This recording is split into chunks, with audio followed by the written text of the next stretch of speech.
Antara fokus negeri di bawah bayu petang ini, persiapan akhir sambutan Pesta Kaamatan berjalan lancar. Untuk perkembangan lanjut, kita bersama Radin Robin di Kota Kinabalu. Silakan Edwin.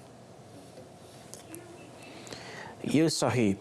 Persiapan akhir sambutan Pesta Kaamatan Peringkat Kebangsaan 2024 yang akan berlangsung di KDCA Penampang esok dan 31 Mei ini berjalan lancar.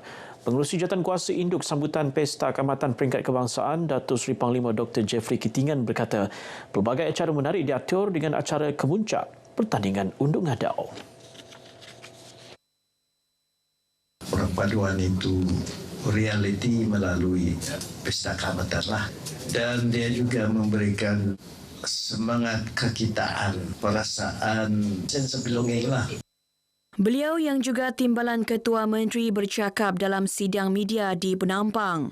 Yang di-Pertua Negeri Sabah, Tun Juhar Mahiruddin akan merasmikan Pesta Kaamatan esok, manakala Perdana Menteri Datuk Seri Anwar Ibrahim merasmikan acara penutupan pada 31 Mei di tempat sama. Boni Venture He, peserta mewakili Klang Valley, nobatkan pemenang pertandingan Buvanzoi Tavantang Keamatan ataupun Mister Keamatan tahun 2024. Edisi ke-17 di Hongkot Koisaan Persatuan Kebudayaan Kadazan Dusun KDCA Penampang. Jejaka 29 tahun berasal dari Ranau itu berjaya menewaskan 48 peserta lain dan memenangi hadiah keseluruhan bernilai RM76,000. Bercakap kepada pemberita, Boni Venture memberitahu penyertaan ini adalah percubaan kali keduanya. Sebelum ini, beliau menyertai pertandingan sama pada tahun 2017 dan mendapat tempat kelima. Sebenarnya dulu 2017 tidak ada manifesto. Jadi mula dari beberapa tahun lepas kita ada manifesto dalam Mister Kaamatan ini. Jadi saya terbuka hati dan terinspirasilah untuk ikut Mister Kaamatan sekali lagi untuk buat saya punya manifesto pada tahun ini, yaitu Persatuan Alumni Mister Kaamatan. Sementara itu, tempat kedua dan ketiga masing-masing dimenangi Jeffrey Jomenick James mewakili daerah Sipitang dan Jack Airy mewakili wilayah Persekutuan Labuan.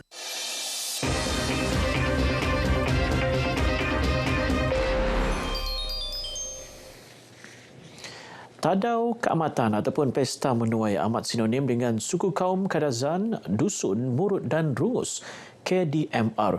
Jika dahulu perayaan etnik ini amat sinonim dalam wilayah Sabah, namun kini telah diangkat sebagai satu sambutan di peringkat kebangsaan. Muhammad Syafif Syahiran Deni ada perinciannya.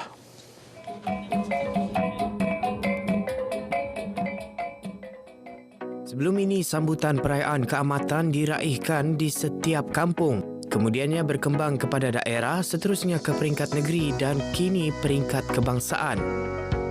Bukan setakat mensyukuri memperoleh hasil pertanian yang baik atau memperingati pengorbanan legenda Huminodun, malah sambutan ini memberi erti yang luas mengenai cara hidup, tradisi dan kebudayaan yang telah diamalkan ratusan tahun lamanya.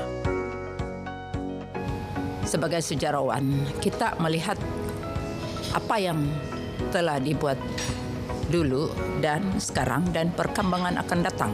So, of course over the years, kita lihat kita mau nih untuk memelihara warisan budaya Kadazan Dusun, Murut daripada muda lagi. Kita memupukkan kecintaan kebudayaan kepada kita punya remaja. Setiap kampung dahulu akan merayakan Kaamatan ni, Pesta Kaamatan ni, dan mereka mempunyai sukan yang selalu ada dahulu adalah lumba lari, lompat jauh, lompat tinggi, gusti lengan, gusti jari, terutama sekali yang menuai padi ini. Mereka juga akan masukkan lumba kerbau. Bagi saya, Pesta Kaamatan ini memberi pengertian kepada saya untuk mengumpul ahli keluarga. Kami dapat berkumpul bersama-sama dan juga boleh berjumpa dengan sanak saudara. Kami juga akan bersama-sama makan bersama-sama satu keluarga. Apabila tibanya masa perayaan ini, kadang-kadang kita terkenang ibu bapak kita yang sudah pergilah. Mengangkat sehingga ke peringkat kebangsaan bukannya mudah, terutama apabila memastikan bahasa ibunda, tradisi dan budaya dapat diterapkan ke generasi seterusnya. Apalagi dalam perancangan kita pun mempunyai hasrat untuk membuat satu college kita yang akan terdiri di Tambunan 600 ikar, dan itu semua harapan kita agar ini dapat memberi makna kepada generasi kita yang akan datanglah. Membawa tema keamatan melangkaui keterjaminan makanan, kemuncak perasmian akan berlangsung di Dewan Hongkot Keisaan Persatuan Kebudayaan Kadazan Dusun KDCA oleh Yang di-Pertuan Negeri Sabah Tun Johar Mahiruddin pada 30 Mei, manakala majlis penutupan pula dijangka disempurnakan Perdana Menteri Datuk Seri Anwar Ibrahim di tempat yang sama.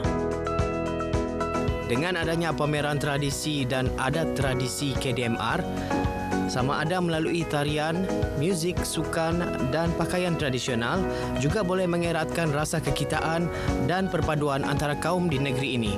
Syafif Syairan Deni, RTM. Seorang lelaki warga negara Indonesia ditahan polis bersama dadah jenis syabu seberat hampir 4.6 kg Isnin lalu. Suspek ditahan ketika pihak polis menjalankan pemeriksaan berkala di jeti awam Pelabuhan Lama Tawau kira-kira 12.30 minit tengah hari. Bercakap dalam sidang media, Ketua Polis Daerah Tawau ACP Jasmin Husin berkata, suspek berusia 25 tahun itu ditahan hasil maklumat awam bersama 4 buah baldi berisi karung sabun. Hasil pemeriksaan lanjut menjumpai 6 paket plastik lut sinar disyaki dadah jenis syabu bernilai RM274,320 dalam karung sabun tersebut. Dadah yang dirampas ini adalah untuk tujuan dihantar ke negara seberang. Dadah ini adalah dibawa daripada luar daerah Tawau dan kemudian melalui jalan darat dibawa ke Tawau ini untuk dihantar, sebagaimana saya katakan tadi, dihantar ke negara seberang melalui jeti awam Tawau. Suspek merupakan pekerja sebuah ladang di Kinabatangan dan memiliki pasport Indonesia yang sah. Suspek tidak mempunyai rekod jenayah lampau serta negatif dada.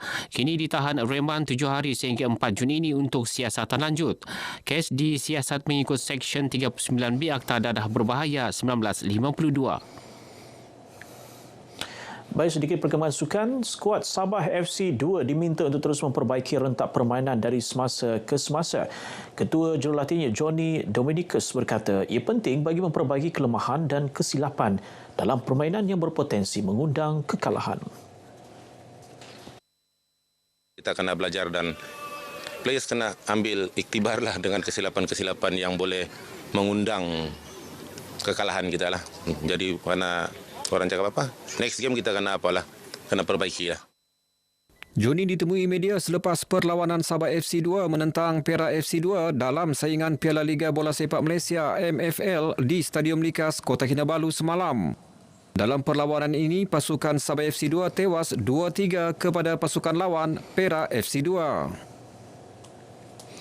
Baik, sekian perkongsian dari negeri di bawah bayu. Kembali bersama Sahih untuk lebih banyak perkembangan semasa dalam negara. Dari sungai hingga segara, Palestin pasti merdeka. Sahih.